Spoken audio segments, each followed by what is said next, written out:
राम राम मित्रों, आज की कहानी में हम सीखेंगे कि मन को शांत कैसे करें। अगर आप हमारे चैनल पर नहीं है तो हमारे चैनल को सब्सक्राइब करें। तो चलते हैं कहानी की ओर। मौन की शक्ति। सच्ची शांति और समाधान मौन में छिपे होते हैं। जब हम विचारों और भावनाओं के तूफान को स्वीकार करते हैं और अपने भीतर के मौन को सुनते हैं तो समस्याओं का समाधान स्वाभाविक रूप से प्रकट होता है। आत्मचिंतन का महत्व। जीवन की उलझनों का हल बाहरी दुनिया में नहीं बल्कि हमारे भीतर की गहराई में है। प्रकृति से जुड़ाव। प्रकृति के मौन से सीखें कि शांति ही हमारी वास्तविक शक्ति है। स्वाभाविक प्रवाह को स्वीकार करना। जब हम ब्रह्मांड के प्रवाह को समझते और स्वीकारते हैं तो जीवन सरल और आनंदमय हो जाता है। कहानी की शुरुआत। एक बार की बात है, हिमालय की ऊंचाई पर स्थित एक छोटे आश्रम में साधु धीरानंद अपनी साधना में लीन थे। उनका शांत स्वभाव और गहन ज्ञान दूर दूर तक प्रसिद्ध था। हर दिन लोग उनके पास अपनी परेशानियां लेकर आते और धीरानंद मुस्कुराते हुए हर सवाल का जवाब देते। लेकिन आश्रम में रहने वाले एक युवा शिष्य आदित्य को लगता था कि धीरानंद कुछ छिपा रहे हैं। आदित्य को यह विश्वास था कि गुरुजी के पास कोई रहस्यमयी शक्ति है जिससे वह सबकी समस्याओं का हल निकालते हैं।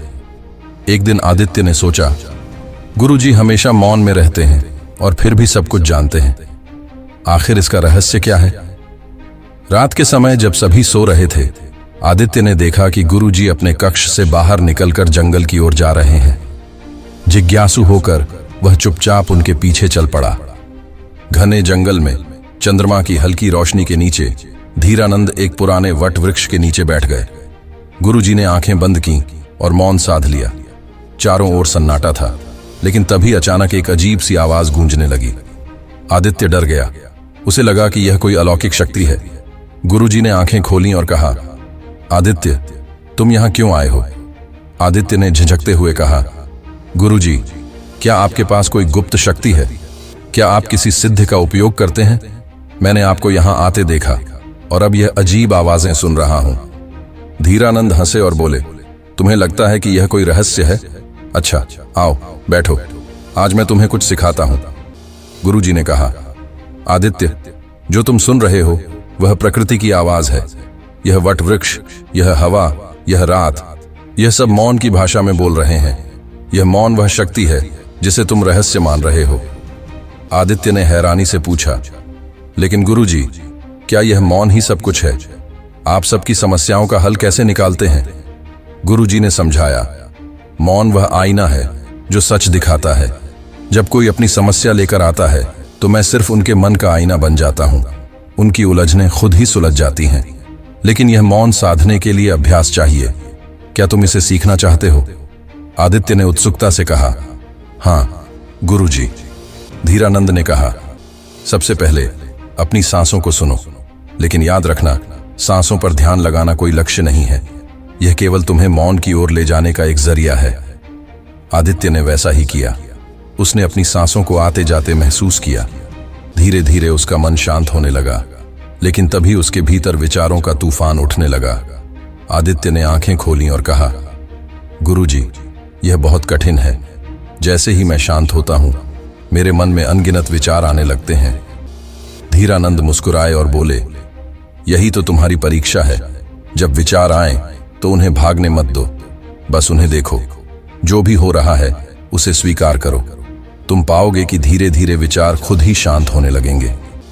कुछ समय बाद आदित्य ने महसूस किया कि उसके भीतर एक गहरी शांति उत्पन्न हो रही है। उसने गुरुजी से कहा, गुरुजी, मुझे समझ आ रहा है कि यह मौन ही शक्ति है, लेकिन क्या यह हमेशा मेरे साथ रहेगा? गुरुजी ने कहा, यह तुम्हारे भीतर हमेशा मौजूद है। जब भी तुम उलझन में पड़ो, बस मौन में लौट आओ। तुम पाओगे कि हर समस्या का हल पहले से ही मौजूद है। यह कोई सिद्ध नहीं बल्कि जीवन का स्वाभाविक सत्य है। कुछ दिन बाद गांव में एक व्यक्ति रोता हुआ आश्रम आया। उसने कहा कि उसकी फसल पूरी तरह से नष्ट हो गई है और अब उसके परिवार के पास खाने के लिए कुछ भी नहीं है। आदित्य ने पहली बार गुरुजी के बिना उस व्यक्ति से बात करने की कोशिश की। उसने धीरानंद की बातें याद की और उस व्यक्ति को शांत किया। आदित्य ने कहा, तुम्हारे भीतर जो शांति है वह तुम्हें रास्ता दिखाएगी। अब मौन होकर सोचो कि अगला कदम क्या होगा। वह व्यक्ति शांत हुआ और खुद ही एक उपाय सोचने लगा। आदित्य अब समझ चुका था कि जीवन की हर उलझन का हल मौन में है। उसने गुरुजी को प्रणाम किया और कहा, गुरुजी, अब मैं समझ गया कि मौन की शक्ति ही सबसे बड़ी शक्ति है।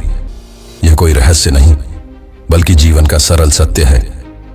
गुरुजी मुस्कुराए और बोले, याद रखना आदित्य, जब तुम मौन हो जाते हो तो ब्रह्मांड तुमसे बात करने लगता है।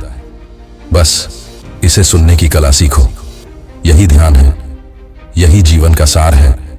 निष्कर्ष, मौन वह शक्ति है जो बिना किसी शोर के आपकी सबसे बड़ी उलझनों को सुलझा सकता है।